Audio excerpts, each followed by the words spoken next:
Welcome to my English class. I am Dambodhar Boisya. Dear students, today I have come again with some grammatical questions of SSLC exam 1992.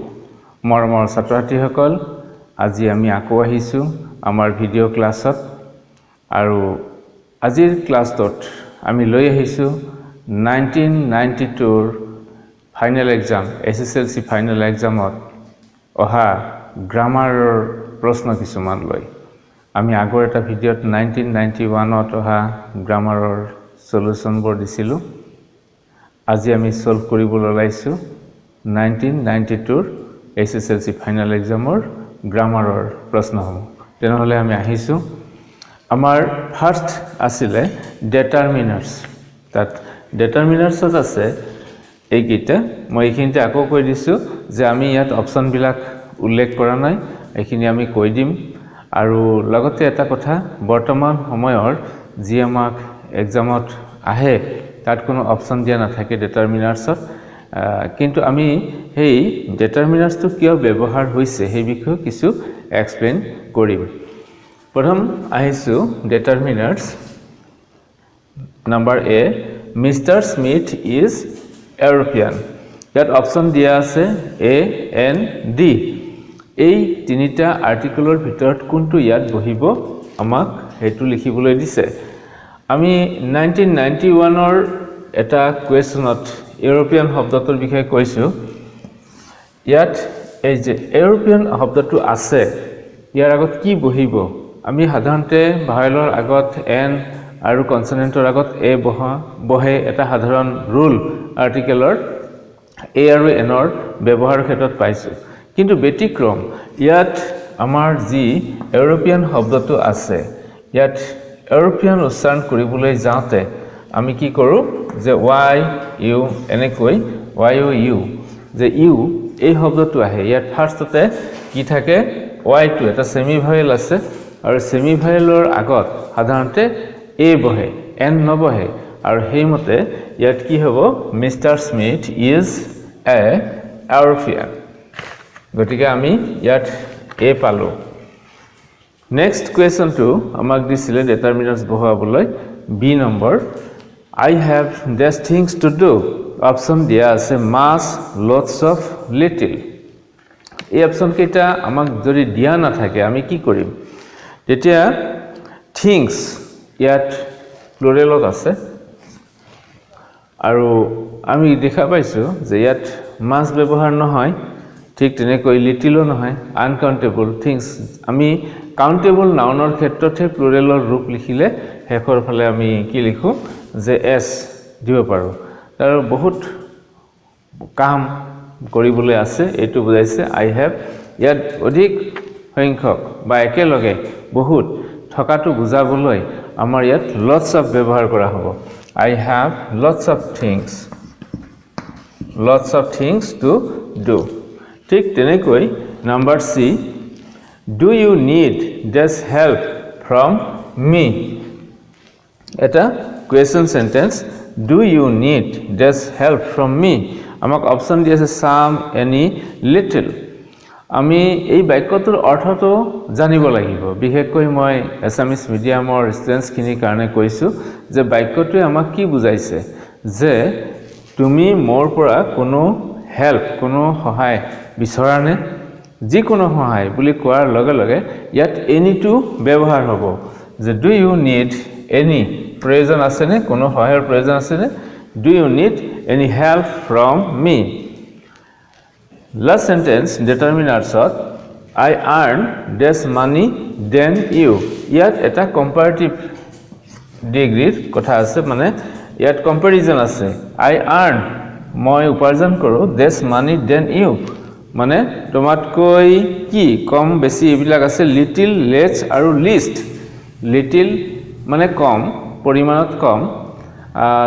Less দুইজনৰ মাজত যেতিয়া কম্পাৰিজন কৰা হয় তেতিয়া সেই কম্পাৰিজন তুলনামূলকভাৱে কম list মানে বহুততকৈ বহুত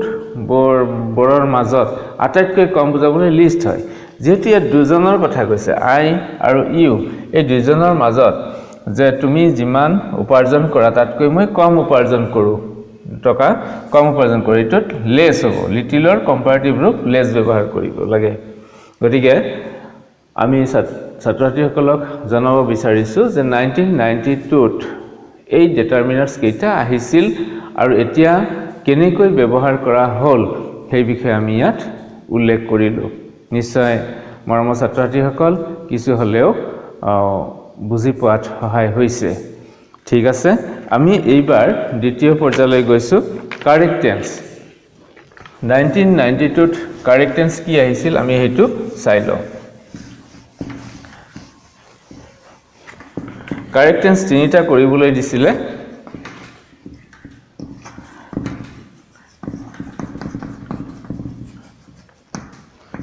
Correct answer number A when I went in he read a book এই বাক্যটোলৈ আহিছো আমি বিভিন্ন সময়ত পৰীক্ষাবোৰত এনে ধৰণৰ বাক্য পাই থাকো এইটো when ক্লজেৰে আৰম্ভ হৈছে আৰু ইয়াত যেটো ভাৰ্ব went এটো past tense আছে হেবে আমি ইয়াৰ এনসাৰটো যেতিয়া লিখিবলৈ যাম আমি চাব লাগিব যে when ক্লজৰ এই মূল ভার্বটো মেইন ভার্বটো যেটা past tense আছে when I went in মই যেতিয়া ভিতৰলৈ সোমাই গৈছিলো বা ভিতৰত গৈছিলো he read a book তাৰ মানে হি এখন কিতাপ পঢ়ে এই read ভাৰ্বটোৰ মানে শুদ্ধ ৰূপ লিখিবলৈ দিছে কাৰেক্ট টেন্স কি হ'ব সেই সময়ত তাৰ পঢ়া কামটো চলি আছিল গতিকে আমি ইয়াক শুদ্ধ ৰূপত লিখিবলৈ হলে আমি লিখিব লাগিব মই ইয়াতে লিখি দিছো he was past continuous tense he was reading আমি লিখিব লাগিব he was reading a book ঠিক তেনেকৈ number B she behaves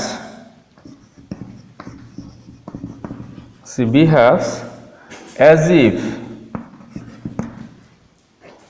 she know everything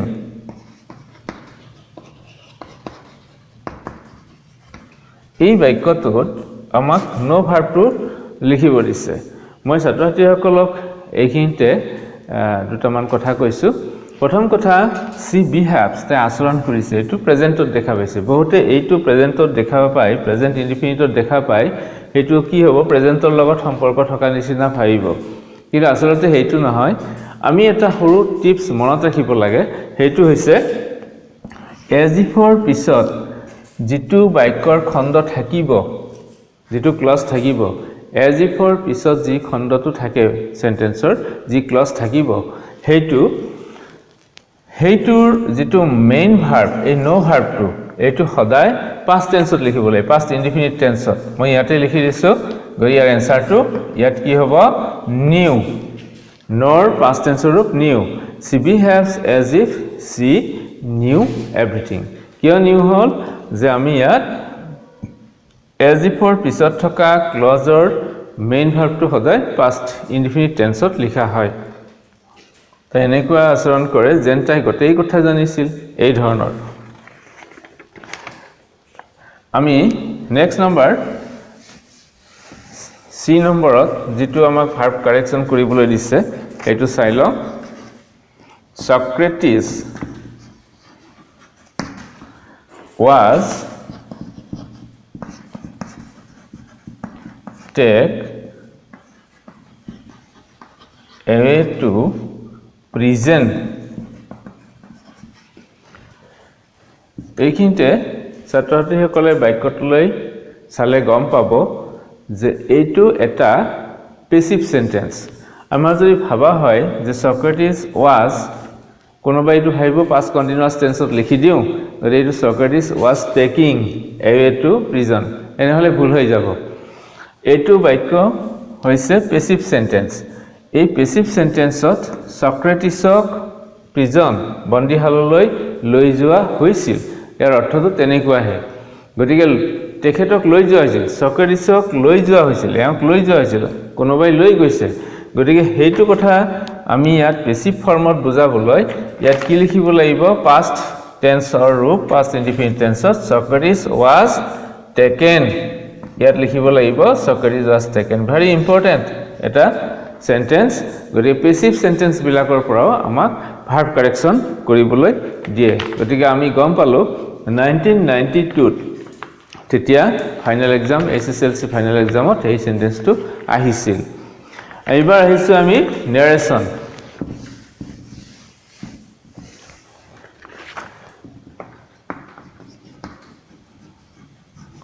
নেৰেশনত আমি কি আছে এটো চাই লও Anil said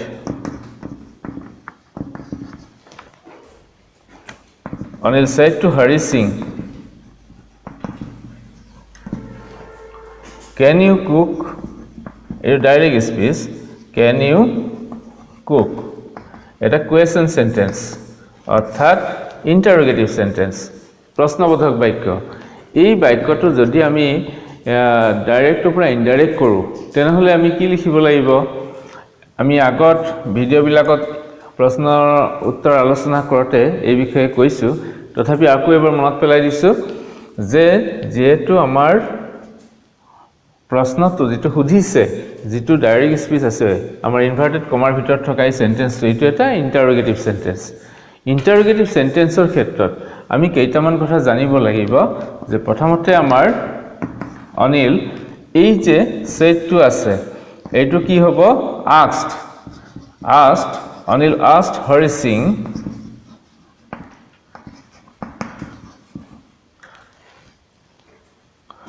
Anile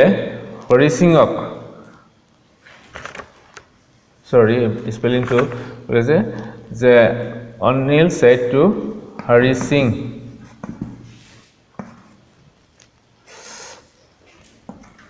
Anile Hari Singhok সুধিছিলে যে অনিল asked Hari Singh কি সুধিছিলে যেটো কি ৰান্ধিব পাৰে নে ইয়াত কোনে কৈছে অনিলে কৈছে থাৰ্ড পাৰসন আৰু Hari Singh থাৰ্ড পাৰসনে থাৰ্ড পাৰসনক কৈছে গতিকে ইয়াত কি হৈছে অনিল asked Hari Singh কিন্তু আমি দেখিছো এই বাক্যটো যেটো আমাৰ ইনভাৰ্টেড কমাৰ ভিতৰত আছে ডাইৰেক্ট স্পিচ হিচাপে আছে এইটো বাক্যৰ কি কৰা হল এটো ভাৰ্বেৰে আৰম্ভ হোৱা এটা কোৱেশ্চন সেন্টেন্স গতিকে ইয়াত আমাৰ ইফ বা হুৱেদাৰ ব্যৱহাৰ কৰিব লাগে ইয়াত আমি ডেট ব্যৱহাৰ নকৰো ইয়াত আমাৰ ইফ ব্যৱহাৰ হ'ব বা হুৱেদাৰ ব্যৱহাৰ কৰিব পাৰি আমি ইয়াত ইফ ব্যৱহাৰ কৰিছো Anil asked Hari Singh if আকৌ বাকি সেন্টেন্সটোৰ যে টেন্স সেই টেন্সটো এই ভাৰ্ব ৰিপৰ্টিং ভাৰ্বৰ টেন্স অনুযায়ী লিখিব লাগিব আৰু বাক্যটোক এসাৰ্টিভ ফৰ্মত লিখিব লাগিব গতিকে Anil asked Hari Singh if he could cook তেনেহলে মৰমৰ ছাত্ৰছাত্ৰীসকল কিছু মৰিবানে আমাৰ নেৰেশনটো কেনেকৈ কৰা হল গম পোৱা হল বা গম পাইছে এইবাৰ আমি দ্বিতীয় তাৰ লগত যেটো আছে হেতু আমি চাও Hari Singh replied কাৰণ Hari Singhক প্ৰশ্ন সুধিছিল গতিকে ইয়াত Hari Singhক প্ৰশ্ন সুধাৰ পিছত Hari Singhe উত্তৰ দিছে Hari Singh replied উত্তৰ দিছিল that he could not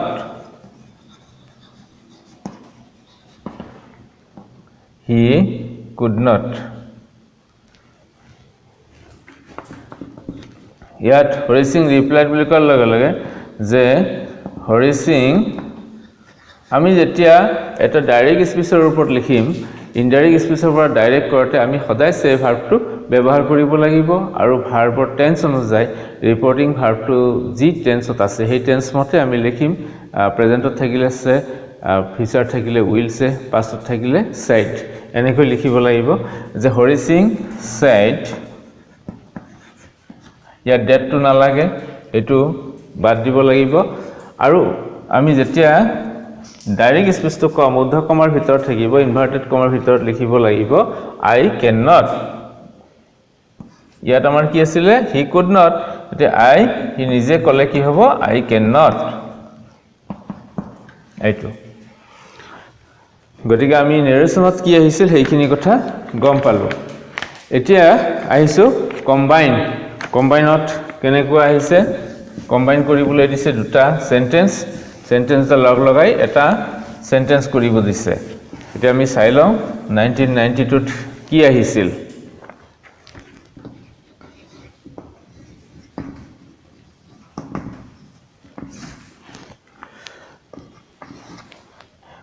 প্ৰথম বাক্যটো আহিছে the hunter looked over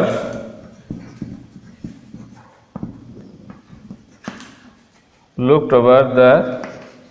rock মানে হান্টার শিকারীজনে হিলটোর উপরে চাইছিল he second sentence was he saw the man eater ই নৰখাদকটো দেখা পাইছিল এনেকুৱা সেন্টেন্স বিলাকৰ ক্ষেত্ৰত আমি কি দেখা পাইছো যে the hunter looked over the rock আৰু তাৰ পিছত আছে he saw the man eater আমি এই সেন্টেন্সটো কেনেকৈ লিখিব পাৰো looking over the rock এটা সিম্পল সেন্টেন্সৰ ৰূপত মই ইয়াতে লিখি দিছো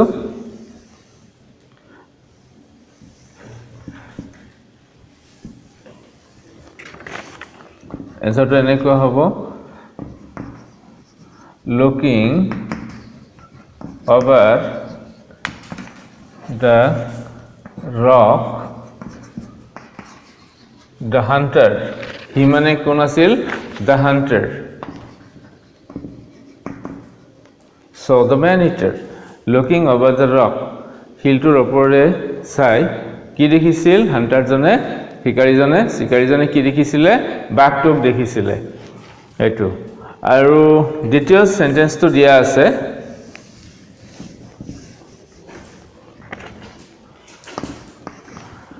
where does he live আৰু do you know it আমাৰ এই দুটাই প্ৰশ্নবোধক বাক্য এই দুটা বাক্যক লগ লগাই আমাৰ এটা কৰিব দিছে আমি ইয়াত মেইন ক্লজ হিচাপে চাব লাগিব ইয়াত এইটো do you know তুমি জানানে এটো হৈছে do you know এইটো লিখিম আকৌ ইয়াত যোগ কৰতে where শব্দটো আনিব লাগিব where এই যে does he live এইটো আছে এনেকৈ যে প্ৰশ্নবোধক ৰূপত আছে হেতু আমাৰ লিখিব নালাগে আমি তাত লিখিব লাগিব সাবজেক্টটো তাৰ পিছত মূল ভাৰ্বটো আকৌ present tense do you know where he lives এটো assertive ফৰ্মত লিখিব লাগিব he lives কিন্তু কোৱেশ্চন মাৰ্কটো হ'ব এই do you know এটোৰ কাৰণে আৰু বাকিখিনি এটো where he lives এটো assertive ফৰ্মত আমি সাবঅৰ্ডিনেট ক্লজটো লিখিব লাগিব that do you know where he lives মৰমৰ ছাত্ৰছাত্ৰীসকল নিশ্চয় আমাৰ কম্বাইনেশ্যনত যি কৰিব দিয়া হৈছিল এটো 1992 হেতু আমি গম পালো এইবাৰ আহিছো অল্টাৰনেটিভস বুহাবলৈ দিছিলে আমাক দুটামান শব্দ দিয়া থাকে ব্ৰেকেটত আৰু তাৰ উপযুক্ত শব্দটো আমাৰ কত হয় হেতু ব্যৱহাৰ কৰিব দিছে right অল্টাৰনেটিভস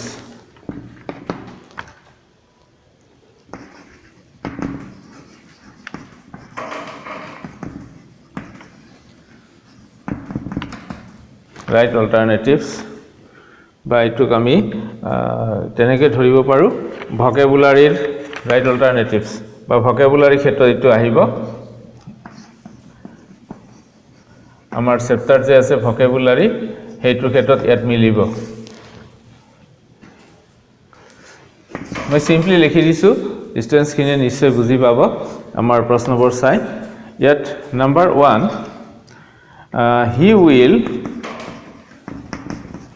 he will leave for England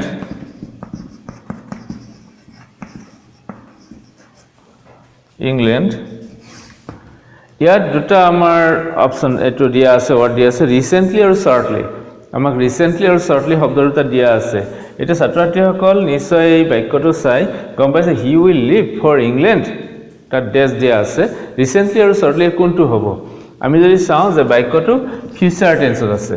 তে ফিউচাৰ টেন্সত থাকিলে আমাৰ শৰ্টলি ব্যৱহাৰ হয় আৰু পাস্ট টেন্সত থাকিলে ৰিসেন্টলি হয় গতিকে অতি সহজে ছাত্ৰছাত্ৰীসকলে এই কথাষাৰ গম পাইছে যে ইয়াত he will leave for England shortly ইয়াত shortly to হ'ব number 2 তিনিটা আহিছিল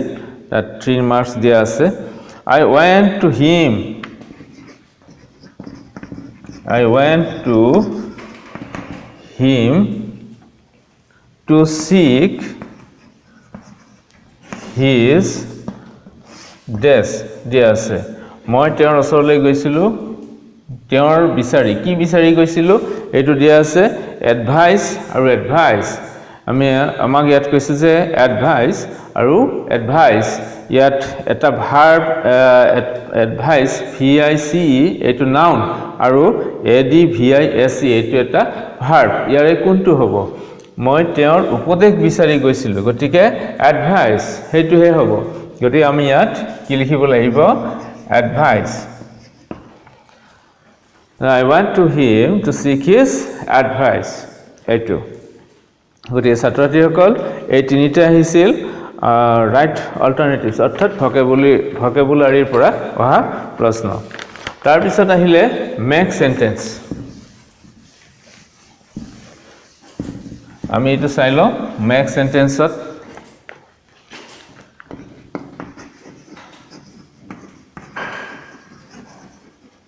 মেক সেন্টেন্স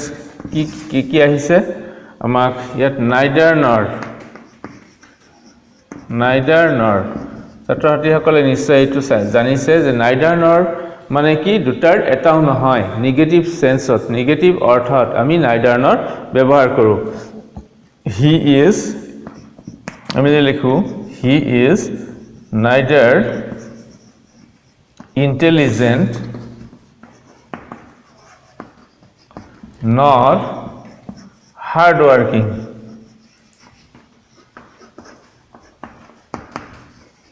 আমি তেনেকৈ লিখিব পাৰো neither nor এটো ব্যৱহাৰ call on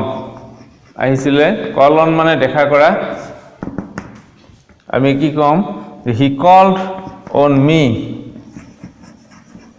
ই মোক দেখা কৰিছিল মোৰ অফিসত he called on me মানে meet কৰা he called on me in my office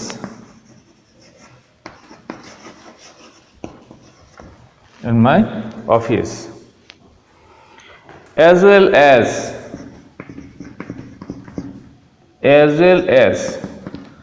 ito অৰ্থ হৈছে মানে লগতে আৰু in addition আমি এনেকুৱা অৰ্থত অকল এনেকুৱা নহয় যে এটো যে কেৱল আৰু বুজাইছে হেতু নহয় যেনে হৰি লগতে তাৰ বন্ধুসকল আমাৰ ঘৰলৈ আহিছিল যদি আমি কওঁ তে হৰিয়ে নহয় অকল তাৰ লগত বন্ধুসকল আহিছে এনেকুৱা সেন্সত as well as ব্যৱহাৰ কৰা হয় Hari as well as his friends came to our house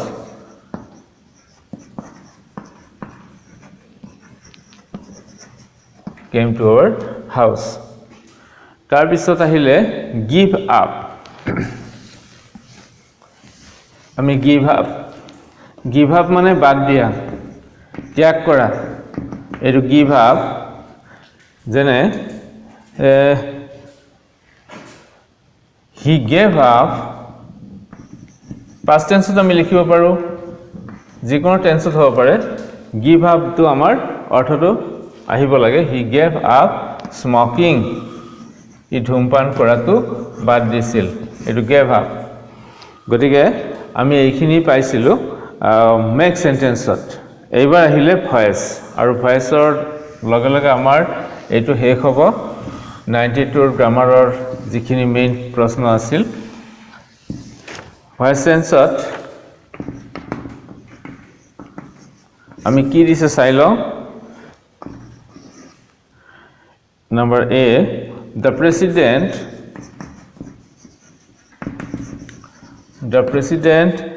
gave away the prizes এতিয়া আমি চাব লাগিব ইয়াত এনসারটো past tense আছে আৰু ইয়াত অবজেক্ট এটো হল the president এটো হৈছে subject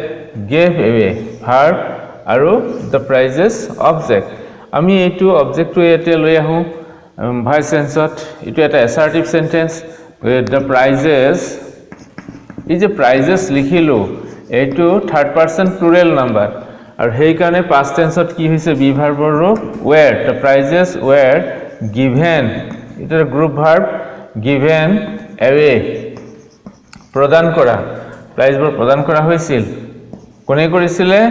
by agent to হ'ব by the president এটো হল passive form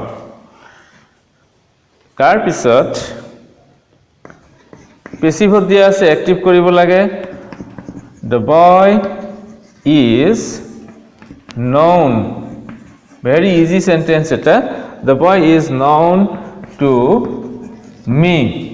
আমি এই সেন্টেন্সটো যদি কম ছাত্ৰছাত্ৰীসকল নিশ্চয় বহুতে ইতিমধ্যে সোৱাৰ লগে লগে ক'ব পাৰিছে তেওঁলোকে ভাবি আছে যে এইটো এনেকুৱা হয় ঠিকই ভাবা হৈছে যিসকলে গ্ৰামাৰৰ ক্ষেত্ৰত সচেতন বা ভালদৰে অধ্যয়ন কৰে তেওঁলোকৰ কাৰণে এই প্ৰশ্নবোৰ তেনেই সহজ আৰু বহুতে ইতিমধ্যে কৈ আছে ঠিক আছে এইটো the boy is known to me ইয়াত to হৈছে ইয়াত by নহয় ইয়াত কি হ'ব me to ইয়াত I হ'ব is known present tense আছে এটো মেইন ভার্বটো আহিব I know আৰু এটো অবজেক্ট আছিল that is subject হৈছে ইয়াতে কি হ'ব I know the boy active হলে ইয়াত অবজেক্ট হৈ যাব ইয়াতে I know the boy মৰমৰ ছাত্ৰছাত্ৰীসকল আমি HSLC exam 1992 ত অহা গ্ৰামাৰ এই গ্ৰামাৰখিনি আমি সলভ কৰি দিলো আশা ৰাখিছো ছাত্ৰছাত্ৰীসকলে বিশেষকৈ HSLC এক্সামৰ ক্যান্ডিডেট সকলে এই ভিডিওটো চাই কিছু পৰিমাণে হলে উপকৃত হ'ব